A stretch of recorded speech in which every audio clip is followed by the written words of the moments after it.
Do you ever feel trapped in a situation that just feels, well, miserable? I'm Hannah Mason, and in today's Spark, we're going to be exploring how you are not your thinking.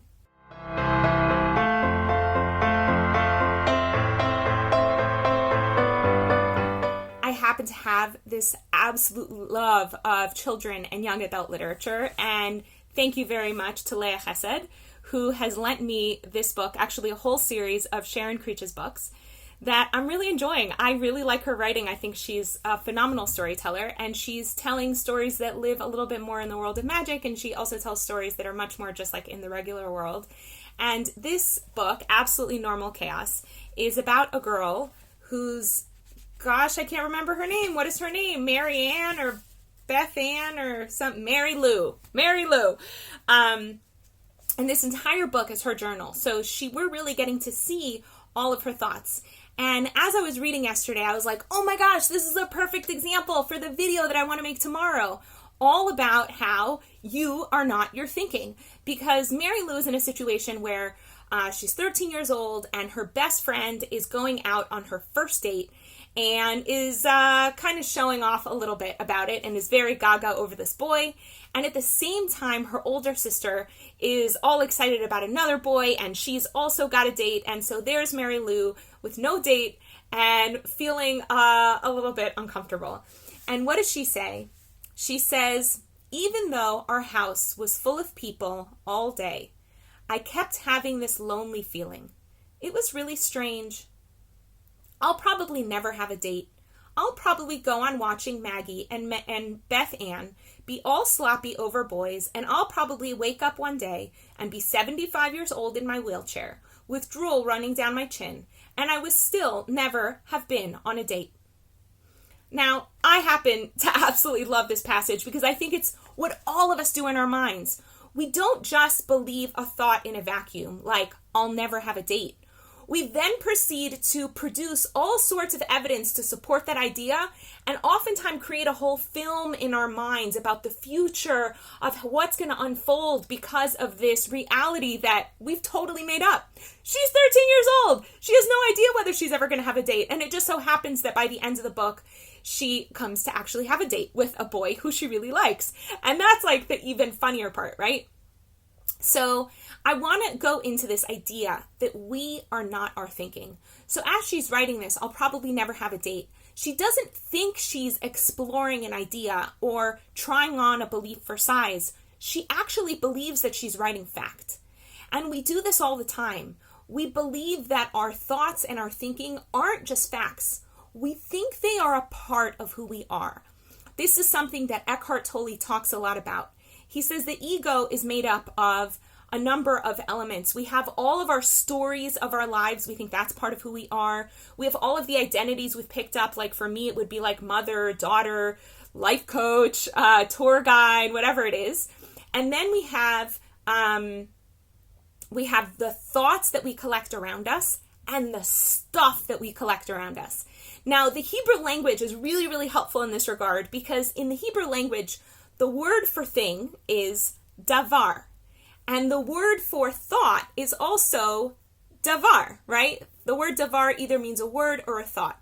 And so we really are able to see how objects in the physical world are just more physical manifestations of thoughts. If you think about it, anything you've ever created or anything that's ever been manufactured ever, before it came into the physical world, was first an idea in someone's mind.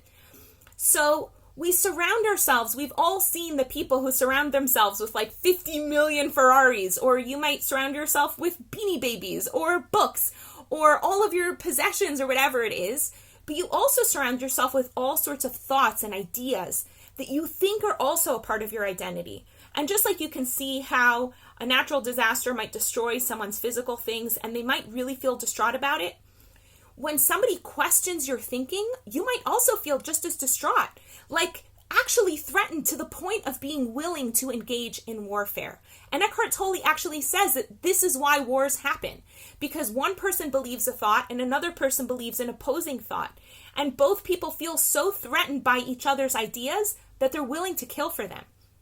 And as I mentioned yesterday, I've been trying to process this thing that's happening on college campuses in the United States, where young people feel so incredibly threatened by the idea that someone's going to present thoughts and beliefs different from their own, that they actually don't feel safe. I think it comes from this same place of believing that you are your thoughts, believing that you are your ideas, and that is so core to your ego, to your essence, to who you are, that you're willing to wage war for it, and you're willing to fight for it. The question is now back to you.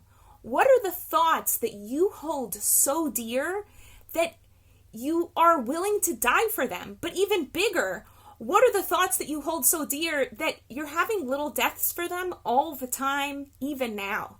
Like, here's Mary Lou. I already forgot her name again. Here's Mary Lou. She's feeling so horrible. The first thing that she says is, even though our house was full of people today, I kept having this lonely feeling. She felt lonely because she'd created a whole narrative about how she's never going to go on a date, never meet a man, and thus, in her mind also, never build a family, that she's going to be lonely for the rest of her life. So she decided to already start feeling lonely now. So rather than focusing on the fact that she's surrounded by people she loves, and she has so many opportunities for fun and play and engagement, she's focused on a future story that isn't even true, but that's defining her identity in a way that right now makes her feel miserable.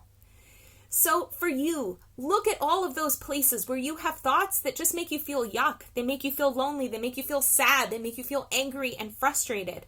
And can reconsider the beliefs that you're holding and recognize that you are not your beliefs. You are not your thoughts. You are not what people say about you. You're not even what you say about yourself. You're just some essential something that's inside of you that when you close your eyes and breathe, when you go into meditation, you can connect to. And that part of you, it's infinite, and it's always safe, and it's never in danger. Even when your body goes, that part of you will always be there for you. It'll always be you. It's not even for you. It'll just be essentially you. And if you need help going through this process of clarifying who's the real you and what's all this garbage that you've put around yourself that creates any yucky feelings that you have, coaching can really help. I happen to have time in my schedule. If you'd like to book a discovery session with me, you can contact me here on Facebook or at my website, hanamason.com. In the meantime, I wish you a beautiful day. Want to experience more clarity, vibrance, and joy in your life?